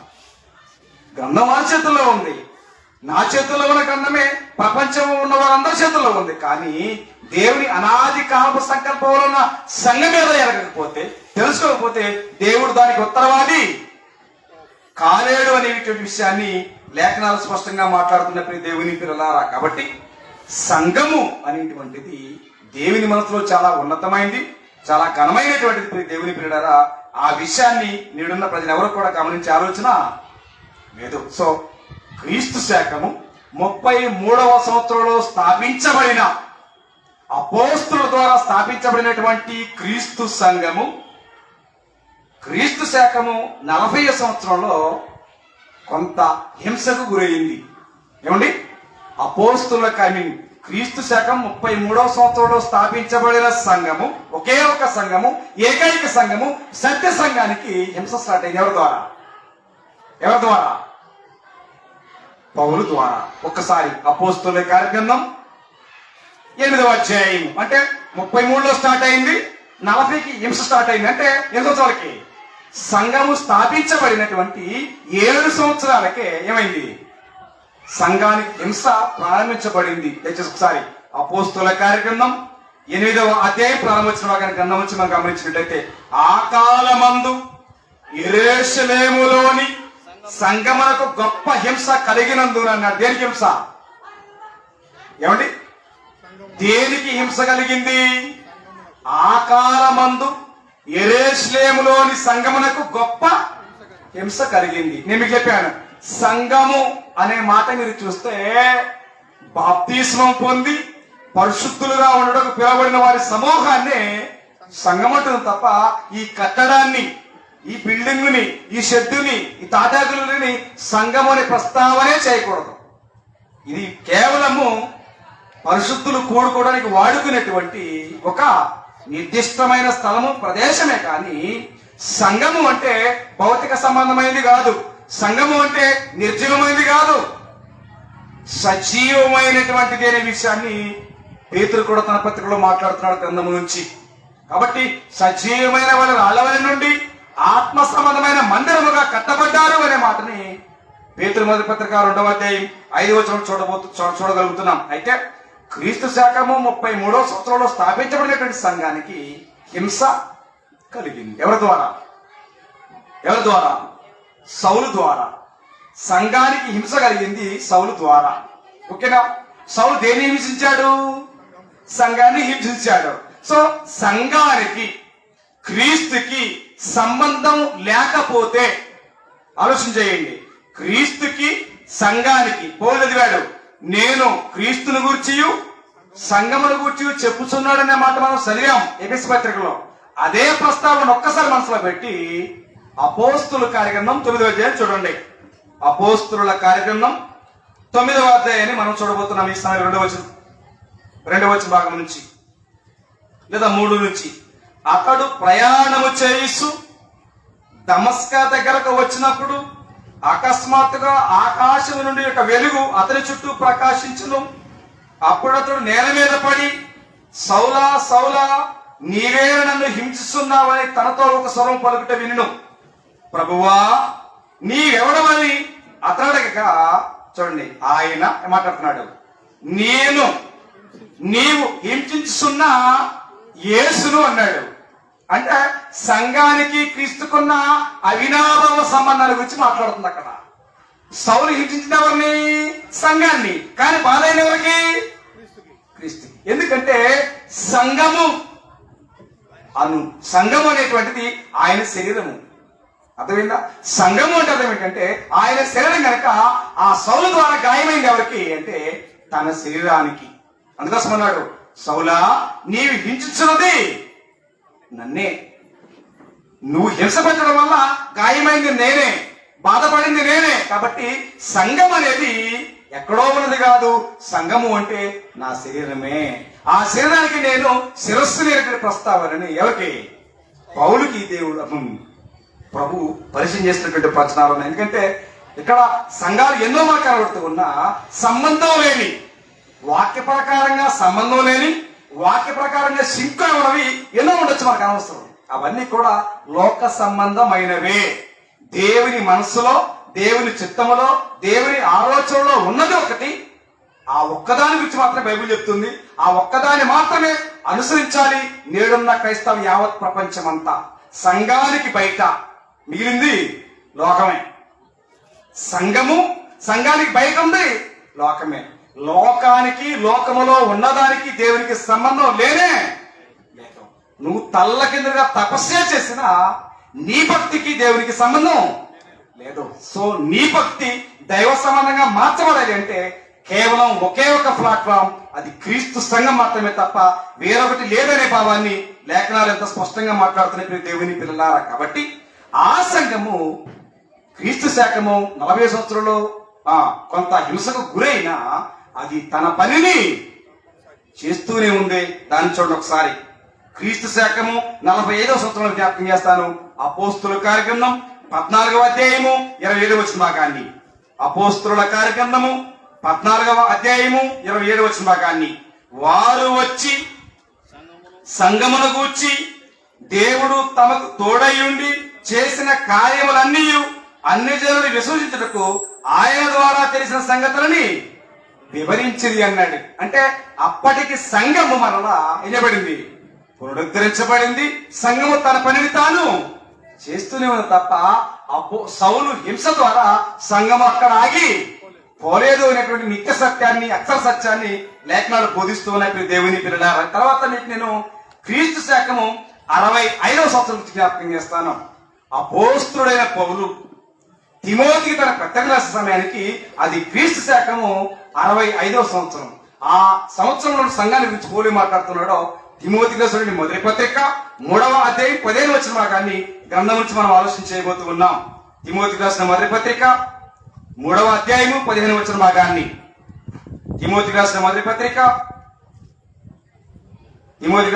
పత్రిక అయినను నేను ఆలస్యము చేసిన ఎడల దేవుని మందిరములో అనగా జీవము గల దేవుని సంఘములో జనుడేరోగు ప్రవర్తింపవలను అది నీకు తెలియబడవలని ఈ సంగతులు నీకు వ్రాయిస్తున్నా. చూడండి, ఆ సంఘము అంటే లోకంలో కనబడుతూ ఉన్న చెట్టు పేర్లు, పుట్ట పేర్లు, గుట్ట పేర్లతో ఉన్న సంఘాలు కాదు. దేవుని సంకల్పములో, దేవుని మనసులో, దేవుని ఉద్దేశంలో ఉన్న ఆ సంఘము సత్యమునకు స్తంభమును ఆధారమునై ఉన్నది. ఇది ప్లాట్ఫామ్ కాదు.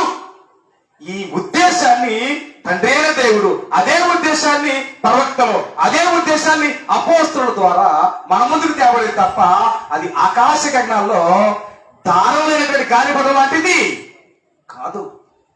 ఆధారముతో కూడినటువంటి వాస్తవ సత్యాలను నమ్మలేని పరిస్థితులు ఇవాళ క్రైస్తవ్యం ఉంది అంటే చాలా బాధపడాల్సిన అవసరం ఉంది దేవుని పిల్లడారా. కాబట్టి క్రీస్తు శాఖము 65వ సంవత్సరం పోలు మాట్లాడుతున్నాడు. ఆ సంఘము ఏ సంఘము? మన మనసుల్లో మన పేరుతో కట్టుకున్న మన సంఘాల గురించి కాదు, దేవుని ఉద్దేశంలో, దేవుని సంకల్పంలో, దేవుని మనసులో సంఘాల గురించి మాట్లాడుతూ ఆ సంఘము సత్యములకు స్తంభమును ఆధారమైన తప్ప నిరాధారమైంది కాదు, కేవలం ప్లాట్ఫామ్ కాదు. ఎన్నో ఆధారాలతోటి గ్రంథాల్లో దేవుడు ఆ సంఘాన్ని మనం పరిచయం చేశారు. కానీ ఆ సంఘాన్ని నమ్మే ప్రజలు కానీ, ఆ సంఘాన్ని లోబడేవారు కానీ, ఆ సంఘం పేరు ధరించేవారు కానీ ప్రపంచం ఎక్కడా కనిపించిన పరిస్థితి చూసారా. అంటే గ్రంథములో వ్రాయబడినటువంటి లేఖనాలను కూడా నమ్మలేని, ఏమండి, వినలేని, గ్రహించలేని, అనుసరించలేని క్రైస్తవ్యం ఎంత ఉపయోగం చెప్పండి. లోబడలేని, అంగీకరించలేని క్రైస్తవ్యం ఎంత ఉపయోగం చెప్పండి.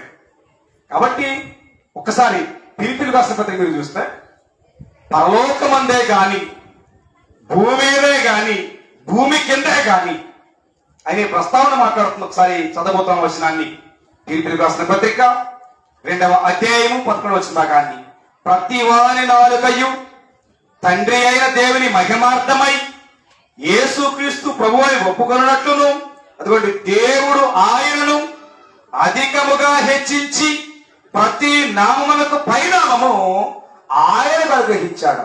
ప్రార్థనకు వెళుతున్న మనం మాత్రం ఆయన నామాన్ని అటకెక్కించి, ఏమండి, ఆయన నామాన్ని అటకలెక్కించి మన నామాలను పైకి పెట్టుకొని ఈ లోకంలో గొప్ప పేర్లు మనం సంపాదిస్తున్నాం. ప్రాణం పెట్టింది క్రీస్తు, ఘనత వచ్చేది మనకి. ఇది ఎంత మోసం ఆలోచన చేయండి.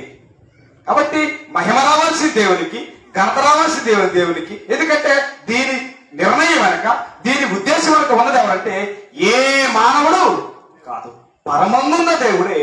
దేవుని చిత్తములో సంఘం అనే ప్రస్తావనని ప్రవక్తల ద్వారా, అపోస్తుల ద్వారా, పరిశుద్ధ లేఖనాల ద్వారా ప్రపంచానికి పరిచయం చేస్తే ఇది జనాలు నమ్మలేనటువంటి నిజమైంది. వాళ్ళ నమ్మలేని, వినలేని, గ్రహించలేని, అంగీకరించినటువంటి అజ్ఞానంలో నేను క్రైస్తవ్యం ఉన్నదని ఈ విషయాన్ని లేఖనాలు మాట్లాడుతున్నాయి. కాబట్టి అన్నాడు, పరలోకమందే గాని, భూమి మీదనే గాని, భూమి కింద గాని ఆ నామానికి మించిన పరిణామం కానీ ఇవాళ ఆయన నామం చేదైపోయింది. ఎన్నెన్నో పేర్లు వచ్చింది బయటికి. ఎక్కడ? సాతాను యొక్క మనసులోంచి ఎన్నెన్నో పేర్లు పెట్టించాడు. ఎంతెంతో ఆనందం, ఎంతెంతో ఉల్లాసం. అది ఈ లోకంలో ఉపయోగపడే తంతే తప్ప దైవ సంబంధమైన నిర్ణయం కాదు, దైవ సంబంధమైన ఆలోచన కాదు. ఈ లోకంలో జనాలు అదే సెల్ఫ్ సాటిస్ఫాక్షన్ అంటారు, వ్యక్తిగతమైన తృప్తి అనే దానికి మాత్రమే ఉపయోగపడే భూ సంబంధమైన సంఘాలు తప్ప అవి దైవ సంబంధమైన సంఘాలు కాదు, అవి దైవ సంబంధమైన నిర్ణయాలు కాదు. కనుక అవి లోక సంబంధమైనవే.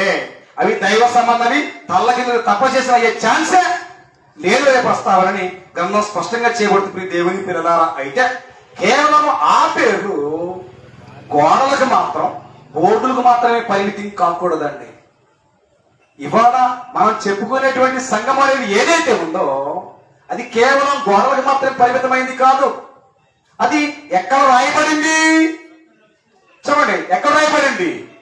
ఇవాళ దేవుని సంకల్పంలో సంఘం అనే ప్రస్తావన మనము పాత నిబంధన ప్రవక్త దగ్గర నుంచి మనం వచ్చాం మనం ఈ సమయంలో. కాబట్టి ఆ సంఘం అనేటువంటిది ఎక్కడ రాయబడింది? కేవలం జిల్లా రిజిస్టర్ ఆఫీసులు రాయబడింది కాదు, లేదంటే కట్టబడిన బిల్డింగ్ రాయబడిన పేర్లు కాదు అవి. అది ఎక్కడ రాయబడిన పేరు అని కాదని అడిగితే గ్రంథం చెప్తుంది. హెబ్రీయులకు రాసిన పత్రిక 12వ అధ్యాయము 23వ వచన భాగాన్ని. హెబ్రీయులకు రాసిన పత్రిక 12వ అధ్యాయము 23వ వచన భాగాన్ని. పరలోకమందు వ్రాయబడిన, చూడండి, హెబ్రీయులకు రాసిన పత్రిక 12వ అధ్యాయము 23వ వచన భాగాన్ని. పరలోకమందు వ్రాయబడిన ఏ సంఘము? జ్యేష్ఠుల సంఘము అన్నాడు. దేవుని మనస్సులో, దేవుని చిత్తములో, దేవుని ఉనికిలో జ్యేష్ఠుడు ఎవరు చెప్పండి? జ్యేష్ఠుడు ఎవరు? పరలోకమందు వ్రాయబడిన జ్యేష్ఠుల సంఘం అనే మాట రాయబడింది.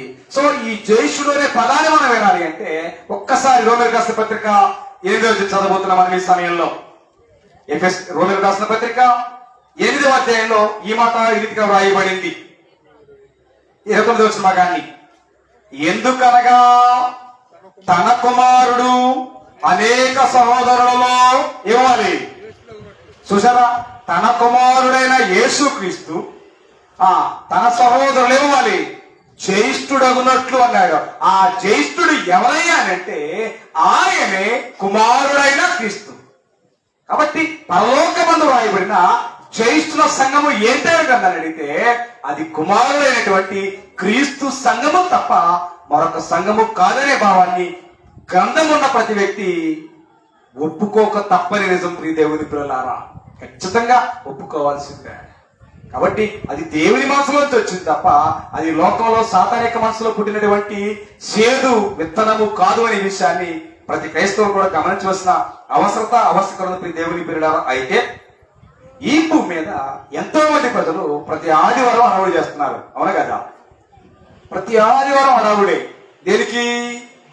చర్చికి వెళ్తున్నాం, ఆరాధనకి వెళ్తున్నాం, హడావుడి చేస్తామని చెప్పి చాలా మంది ఎత్తు పుట్టారు. కానీ దేవుని సంకల్పములో ఉన్న సంఘము అనేకం కాదు. దేవుని సంకల్పంలో ఉన్న సంఘము ఒకే ఒకటైతే ఆ పరమందున్న దేవునికి మహిమ రావాలి, మన ద్వారా మహిమ కావాలి అంటే మనమే వెతకాలా? లోకాన్ని వెతకాలా? దేవుని చిత్తాన్ని వెతకాలా?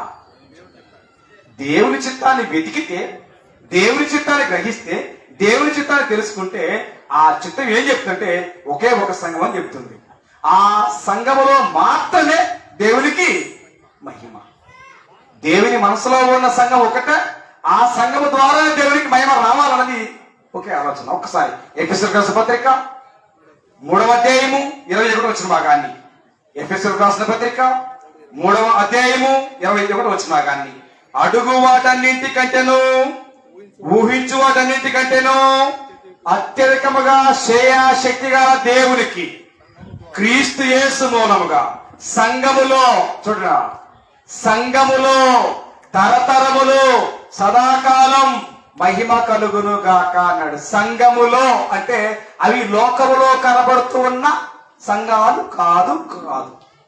బైబుల్లో ఉన్న దేవుని సంకల్పంలో, దేవుని చిత్తములో ఉన్న క్రీస్తు సంఘము మాత్రమే అనే విషయాన్ని క్రైస్తవులుగా మనం గమనించాల్సిన పరిస్థితి ఉంది.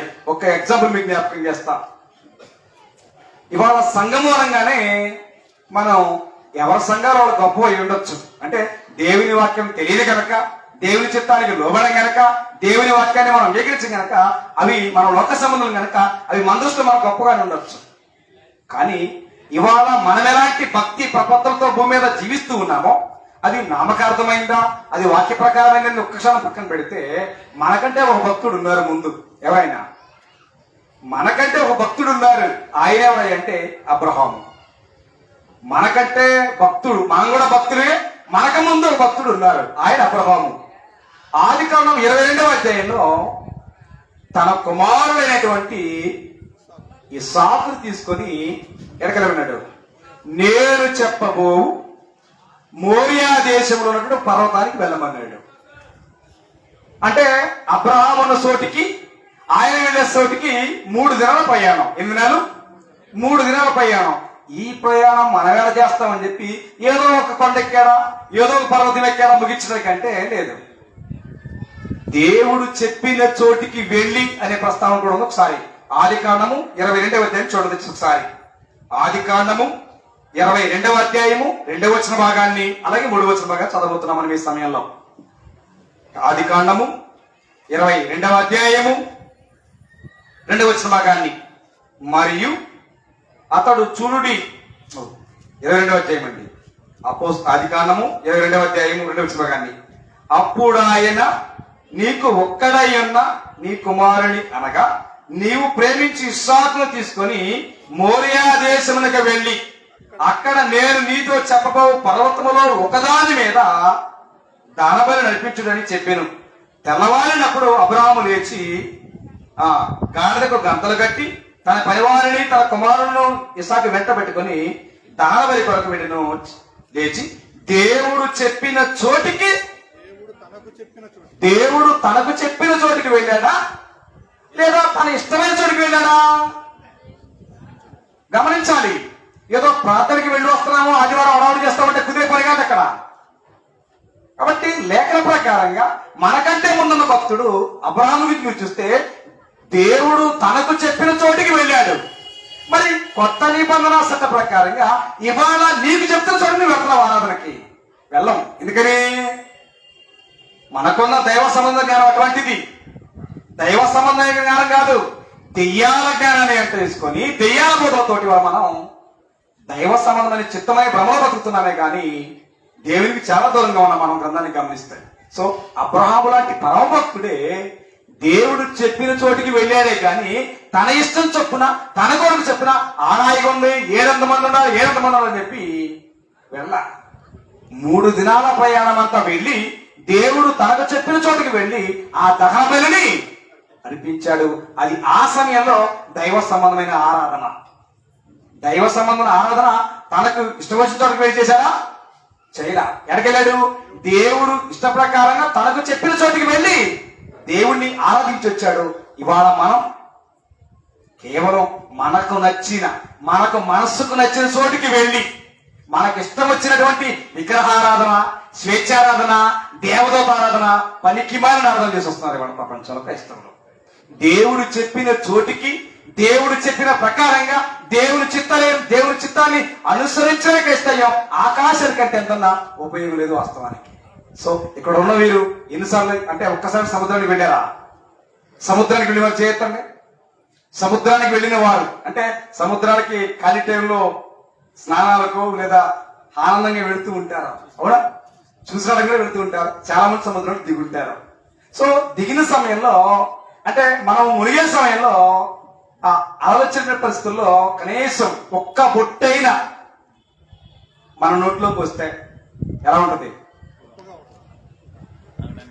ఎంత విశాలమైంది? చాలా కనుసూపు మేరకి కనబడినంత విశాలమైంది, చాలా పెద్దది. కానీ ఒక్క నీటి బొట్టు తాగడానికి ఉపయోగపడుతుందా? ఉపయోగపడుతుందా? పెద్దదే. ఇవాళ క్రైస్తవ్యము అంటే దేవుని వాక్యం ఎరగని నామకార్థ క్రైస్తవ భక్తులు అనుకుంటుంది ఏంటంటే మా సంఘం పెద్దది. ఎంత పెద్దది? ఉప్పు సముద్రం అంతా. అర్థమవుతుందా? ఇవాళ దేవుని వాక్య ప్రకారంగా లేని ఏ సంఘమైనా ఉప్పు సముద్రం లాంటిదే. చూడటానికి తప్ప దానిలో దిగడానికి తప్ప కనీసం ఒక్క నీటి బొట్టు కూడా నువ్వు మింగలేవు. అది ఎంత వాస్తవమో దేవుని వాక్య ప్రకారంగా కట్టబడినది ఏ సంఘమైనా ఉప్పు సముద్రం లాంటిది. ఈ లోకంలో నువ్వు చేసే భక్తి, నువ్వు చేసే ఆరాధన, నువ్వు చేసే ప్రతి పని వ్యర్థం. విగ్రహారాధన, స్వేచ్ఛారాధన, దేవదూత ఆరాధన, ఇంకా నువ్వు ఇంకేం చెప్తావో అది తప్ప వాక్య ప్రకారమైనటువంటిది కానే కాదని విషయాన్ని గ్రంథం పోయింది. కాబట్టి అన్నాడు సంఘము ద్వారా మాత్రమే ఇక నువ్వు మాట్లాడడానికి అవకాశం లేదు. ఒకవేళ మాట మీరేవు అంటే ప్రత్యక్షంగా పరోక్షంగా నువ్వు దేవుని మీద తిరుగుబాటు చేస్తున్నట్టే ప్రార్థన గదిలో వెళ్ళేది. దేవుడు చెప్పని చోటికి దేవుడు చెప్పిన సంఘానికి నువ్వు వెళ్ళి ఆరాధన చేస్తున్నావంటే కావాలని నువ్వు దేవుని మీద తిరుగుబాటు చేయడం కోసం వెళ్తున్నావు తప్ప దేవుని మహిమ కోసం కాదు, ప్రార్థన కాదు. పేరుకి ప్రార్థన పెదాంతం చేయడం అవ్వదు. కాబట్టి నీ హృదయం జాగ్రత్త, నీ మనసు జాగ్రత్త, నీ నడక జాగ్రత్త, దేవుని వాక్య ప్రకారంగా నువ్వు జీవించవలసినటువంటి మనసు జాగ్రత్త అనే విషయాన్ని మర్చిపోయి ఆ సత్యాలను యాడవలసి అబద్ధం కొరకు, అజ్ఞానం కొరకు, అవిధేయత కొరకు పరుగులుతున్నాం ప్రియ దేవుని పిల్లల లోకంలో. కాబట్టి క్రీస్తు సంఘము కాకుండా ఏ వ్యక్తి ప్రపంచంలో ఎక్కడ ఆరాధన చేసినా అది దైవ సంబంధమైనది కాదు, అది లోక సంబంధమైనది తప్ప అది నువ్వు ఎంత చేసినా దానివల్ల ప్రయోజనం శూన్యమే. ఉప్పు సముద్రంలో నీటి బొట్టు లాంటిదే. అది ఎలాగైతే నీ జీవితానికి ఉపయోగపడదో, ఎంత దాహం అవుతున్నా చూడగలం తప్ప కనీసం ఒక్క నీటి బొట్టు లోపలికి వెళ్ళగలుగుతా? అది ఎంత నిష్ప్రయోజనమైనదో ఈ లోకంలో క్రీస్తు సంఘము కాకుండా ఉన్న ఏ భక్తి అయినా అంత నిష్ప్రయోజనమైన పని అనే విషయాన్ని వాక్య ప్రకారంగా గమనించండి, గ్రహించండి, సత్యాన్ని తెలుసుకోండి తప్ప ఏదో వెళుతున్నామన్నటువంటి ఆచారబద్ధంగా, సాంప్రదాయబద్ధంగా దగ్గర ఉంది, దూరంగా ఉంది, గొప్పగా ఉందని సముద్రంలో చూడమాకండి. ఆ సముద్రం కూడా పెద్దదే. మన మనసులో ఉన్న సంఘాలు ఎంత పెద్దయో సముద్రం కూడా అంతే పెద్దది. కానీ ఒక్క నీటి బొట్టు కూడా తాగడానికి పనికిరాదన్నది ఎంత వాస్తవం దేవుని సంకల్పంలో లేని సంఘము కూడా ఉప్పు సముద్రం లాంటిదే, నిరుపయోగమైందే, వృధా ప్రయాస తప్ప ఎలాంటి ప్రయోజనము లేదని విషయాన్ని గమనించండి. మరొక గొప్ప సంగతి జ్ఞాపకం చేస్తాం. క్రీస్తు సంఘములో నీ జీవితాన్ని కొనసాగించగలిగితేనే నీవు పాతాళాన్ని తప్పించుకోగలవు. ఏమండి, పాతాళాన్ని తప్పించుకునే ఛాన్సు ఈ భూమి మీద ఎవరికి లేదు. కాబట్టి అన్నాడు, మరణమును రుచి చూడక బ్రతుకు నరుడెవడు లేడు, కానీ పాతాళమును తప్పించుకునే ఛాన్స్ మాత్రం దేవుడు అందరికీ ఇచ్చాడు. ఎవరి ద్వారా? ప్రభు అయిన యేసుక్రీస్తు ద్వారా. ఒక్కసారి ఎక్కడది? మత్తయి సువార్త 16వ అధ్యాయం 18వ వచనం కానీ, మరియు నీవు పేతురవు, ఈ బండ మీద నా సంఘమును కట్టుదును, పాతాళ ఒక ద్వారములు దాని ఎదుట నిలువ నేరవు అని ప్రభు చెప్తున్నాడు. అంటే క్రీస్తు సంఘములో నీ భక్తుంటేనే నీవు పాతాళానికి వెళ్లకుండా ఉండగలవు. అంటే క్రీస్తు సంఘంలో నీ భక్తి, నీ ఆరాధన, నీ విశ్వాసం, నీ భక్తి జీవితం అనేది క్రీస్తు సంఘం కాకపోతే నీ జీవితము పాతాళానికి, అధాపాతాళానికి వెళుతున్నటువంటి దయనీయమైన స్థితి విషయాన్ని గమనించండి. కాబట్టి అదే పాతాళాన్ని క్రీస్తు జయించొచ్చాడు. కాబట్టి క్రీస్తు పాతాళంలో విలువబడలేదనియు ఆయన శరీరం కుళ్ళి పోలేదనేటువంటి వాస్తవాన్ని మనం చదువుతున్నాం అపోస్తలుల కార్యగ్రంథం 2వ అధ్యాయంలో. కాబట్టి క్రీస్తు సంఘములో భక్తి, క్రీస్తు సంఘంలో నీ ఆధ్యాత్మికమైన జీవితం ఉంటే ఈ లోకాన్ని విడిచిన నీకు గొప్ప దైవ సంబంధమైన, ఆత్మ సంబంధమైన ఆశీర్వాదం అనే విషయాన్ని మర్చిపోయి ఏడ మారినట్టే మారమా. దేవుడు మారమన్నారు, వాక్యం చెప్తుంది మారు, లేదా మారబాకు.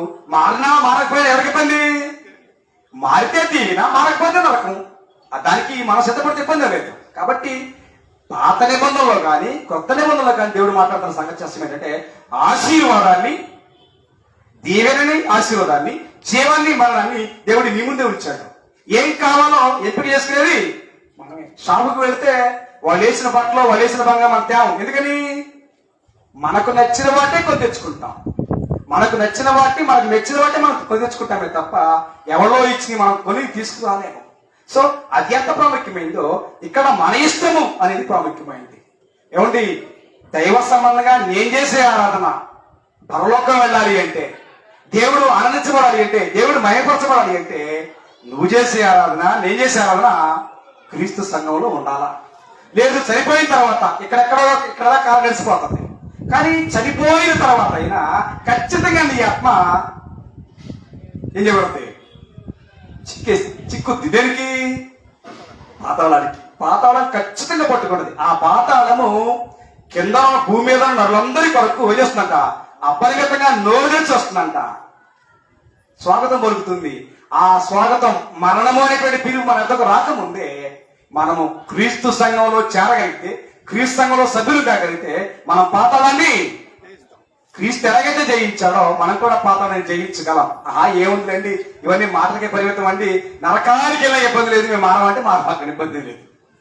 కాబట్టి ఇక్కడ మనం భక్తి జీవితం చేసేది ఇక్కడ ఏదో పెట్లో పెట్టి 3 రోజులు ప్రార్థన చేసి 11 రోజులు జ్ఞాపకార్థం కూడా పెట్టడానికి కాదు. సో మనం చేసే భక్తి శాశ్వత కాలం ఉండబోతున్న దానికి ప్రతీక. కాబట్టి పరలోక రాజ్యానికి ప్రతిబింబం ఏంటంటే భూమి మీద సంఘం. పరలోక రాజ్యం పైన ఉంది, భూమి మీద దేవుడు సంఘం ఇచ్చినాడు. ఈ సంఘము ద్వారా మాత్రమే దేవునికి మహిమ రావాలని దేవుడు కోరుతున్నాడు. అది మన నిర్ణయాలు కాదు.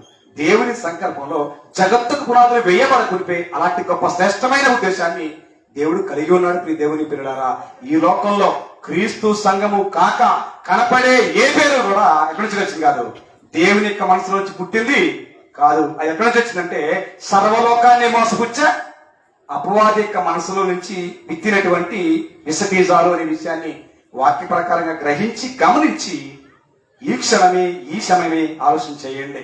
నేను ఏ సంఘములో ఉన్నాను? దేవుని సంకల్పంలో క్రీస్తు సంఘములో ఉన్నానా, లేదా అపవాది యొక్క మనసులో నుంచి వచ్చినటువంటి లోక సమాజ సంఘంలో ఉన్నానని ఎవరికి వారు ప్రశ్న వేసుకోగలిగితే ఈ క్షణమైన మనం పాతాళం నుంచి తప్పించబడతాం, లేకపోతే అవకాశమే లేదు. కాబట్టి ఈ భూమి మీద నీ భక్తి, నా భక్తి వృధా ప్రయాస కాకుండా ఉండడం కొరకు దేవుడు ప్రవక్తల ద్వారా, అపోస్తుల ద్వారా, సంఘము ద్వారా ఇవాళ ప్రకటించబడుతుంది. ఇట్టి సత్యాన్ని వాక్య ప్రకారం గమనించండి. ఇంకా మీకేమైనా చెప్పబడినటువంటి అంశాలలో మొదటి రోజు చెప్పబడినటువంటి ఆ దేవుని సంకల్పంలో మానవుడు అనేటువంటి అంశంలో కానీ, రెండో రోజు చెప్పినటువంటి దేవుని సంకల్పంలో రక్షణ అనేటువంటి అంశంలో కానీ, మూడో రోజు ప్రకటించబడుతున్న దేవుని సంకల్పంలో సంఘం అనే అంశంలో కానీ మీకు ఏ రకమైనటువంటి సమస్యలున్నా, ఏదైనా డౌట్లున్నా దయచేసి మమ్మల్ని సంప్రదించవచ్చు. కాబట్టి వాక్య ప్రకారంగా మాత్రమే తప్ప మరొక కోణంలో మనం ఆలోచన చేయొద్దు. కాబట్టి వాక్యం బోధించే సత్యం అది. కాబట్టి ఆ వాక్యాన్ని ప్రతి వారు నమ్మాల్సిందే. క్రైస్తవులుగా ఉండాలంటే ఆ వాక్యాన్ని నమ్మాల్సిందే, ఆ వాక్యాన్ని వినాల్సిందే, ఆ వాక్యానికి లోబడి జీవించాల్సిందే. ఆ వాక్యానికి లోబడకపోతే ఆ వాక్యానికి మనమే శత్రువులము, ఆ వాక్యం మీద మనమే తిరుగుబాటు చేస్తామనే విషయాన్ని వాక్య ప్రకారంగా గ్రహించి గమనించి క్రైస్తవునిగా, విశ్వాసిగా మన ప్రయాణాలు ఎక్కడ? లోకంలో సంఘాల్లోనా, క్రీస్తు సంఘంలోనా? క్రీస్తు ప్రాణం పెట్టిన సంఘంలోనా, లేదా క్రీస్తు పునాదైన సంఘంలోనా, లేదా లోకంలో సాతానిక ఆలోచన సంఘంలో? ఎక్కడా నీ భక్తి, ఎక్కడ నీ ఆదరణ విషయాన్ని గమనించి గ్రహించి ఎవరికి వారే చేసుకోవాలా, విమర్శ చేసుకోవాలా. ఇప్పుడు విమర్శ చేసుకుంటే రేపు తీర్పు పొందకుండా ఉంటాం. ఇక్కడ విమర్శ లేదండి, ఎవరి మాట వినను, నేను నరకానికైనా సిద్ధమేనంటే విమర్శ ఏం అవసరం లేదు, మీ అకౌంట్ క్లోజ్ చేసుకోవచ్చు. కాబట్టి దైవ గ్రంథం ఇవాళ నేను మీరు మనకందరికీ ఉన్న అంశం ఏంటి అంటే వాక్యం. ఎందుకంటే ఇవాళ మనందరం ప్రార్థనకు పెడుతున్నామంటే గ్రంథం అందరూ కొనుక్కుంటాం. చదువు వచ్చిన వాళ్ళు కానీ చదువురానుడు కానీ అందరూ కొనుక్కుంటున్నారు. కానీ రేపటి దినాన అంటే ఈ లోకాన్ని విడిచిన తర్వాత, ఇక్కడ పెట్టే వేళ సర్దిన తర్వాత, ఏమండి ఈ లోకాన్ని విడిచిన తర్వాత మనల్ని ప్రశ్నించేది ఎవరయ్యా అని అడిగితే ఎవరో? నీ భక్తి, ఈ భూమి మీద నువ్వు కనపరిచిన భక్తి దైవ సంబంధమైన లోక సంబంధమైన భక్తి అనేటువంటి ప్రశ్న ఎవరితో తెలుసా? మీరు కొన్నారే, ఏం కొన్నారు? గ్రంథాన్ని కొన్నారే, గ్రంథాన్ని పోసారే. ఆ గ్రంథమే మనల్ని ప్రశ్నిస్తుంది. నీ భక్తి ఎక్కడ ఉంది? నీ భక్తికి ఆధారం ఎక్కడా? నీ భక్తికి మూలాలు ఎక్కడా? నువ్వు ఉన్న సంఘానికి ఆధారం ఎక్కడా? మూలాలు ఎక్కడా? అవి విశ్వాసలోనా లేదా పరలోకంలోనా? ఎక్కడ ఉన్నాయి రుజువు అడిగితే దానికి ఆన్సర్ ఉందా? తెలిసి మర్చిపోకండి. యోహాను రాసిన సువార్త 12వ అధ్యాయము 45వ వచనంలో ప్రభువు మాట్లాడుతున్నాడు. నందు నిరాకరించి నా మాటలు అంగీకరింపిన వారికి తీర్పు తీర్చువాడు కలడు, నేను చెప్పిన మాటయే అంత్య దినమున తీర్పు అన్నాడు. ఆ మాటే నువ్వు మోస్తున్న వాక్యం. ఆ వాక్యం నీకు ప్రశ్నిస్తే నీ భక్తి ఎక్కడ ఉంది, నీ ఆరాధన ఎక్కడ ఉంది, నీ సంఘం ఎక్కడ ప్రశ్నిస్తే ఆ అడిగిన ప్రశ్నకి, వాక్యం అడుగుతున్న ప్రశ్న మనకేం లేదు, సమాధానం లేదు. సమాధానం లేని ఆదాం ఎక్కడా? సమాధానం లేని ఆదాం ఎక్కడా? చెట్టు సాటున. రేపు మనకు అక్కడ చెట్లున్నో పుట్లున్నో దాక్కోవడానికి అర్థమైందా? కాబట్టి భూమి మీద ఆయుష్కాలం ఉండగానే గ్రంథాన్ని పరిశీలించేయండి. లోక సంబంధమైన మాయ మాటలు, దెయ్యాల బోధలో, గారడి బోధలు విడిచిపెట్టండి. పరిశుద్ధ గ్రంథంలో ఉన్న వాస్తవ సత్యమైతే గ్రహించండి, గమనించండి, సత్యాన్ని పరిశోధించండి. ఆ వాక్య ప్రకారంగా మీ ఆత్మ సంబంధ జీవితాన్ని కట్టుకుంటూ దేవుని మహిమార్థమైన కుటుంబాన్ని మనందరం ఎదగాలని ప్రభు ప్రేమను బట్టి నన్ను నేను హెచ్చరించుకుంటూ, ప్రేమతో మనందరినీ హెచ్చరిస్తూ ఈ అవకాశం ఇచ్చినటువంటి తండ్రి దేవునికి హృదయపూర్వకమైన కృతజ్ఞతాస్తుతులు సమర్పిస్తూ ఇట్టి వాక్యాన్ని ఎంతో శ్రద్ధగా ఆలకించిన అందరికీ కూడా ప్రత్యేకమైన తెలియజేస్తూ నా మాటలు ముగిస్తున్నాను. అందరికీ నా వందనాలు.